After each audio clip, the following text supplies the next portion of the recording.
மலாக்காவில் உள்ள பிரபலமான கடற்கரை பகுதியான பந்தாய் கிளேபாங்கில் முதலை நடமாட்டம் இருப்பதாக வந்த தகவல்களை அடுத்து அந்த பகுதியில் நீர் நடவடிக்கைகளில் ஈடுபடுவதை தவிர்க்குமாறு பொதுமக்களை மலாக்கா வனவிலங்கு தேசிய பூங்கா இலாக்கா வலியுறுத்தியுள்ளது. இதனிடையே அதன் இயக்குனர் பெட்ரா சுலாய் இந்த சம்பவத்தை உறுதிப்படுத்தியதுடன் இந்த சூழ்நிலையின் பாதுகாப்பை மதிப்பிடுவதற்கு அதிகாரிகள் விசாரணைகள் மற்றும் தொடர்ச்சியான கண்காணிப்பில் ஈடுபட்டு வருவதாகவும் தெரிவித்தார்.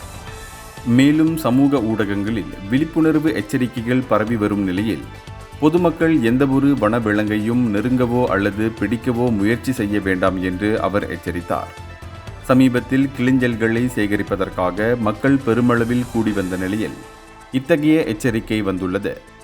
எனவேதான் பொதுமக்கள் பாதுகாப்பிற்கு முக்கியத்துவம் அளித்து அதிகாரிகள் நிலைமையை சீர் செய்யும் வரை ஒத்துழைக்க வேண்டும் என்று கேட்டுக்கொள்ளப்பட்டுள்ளது.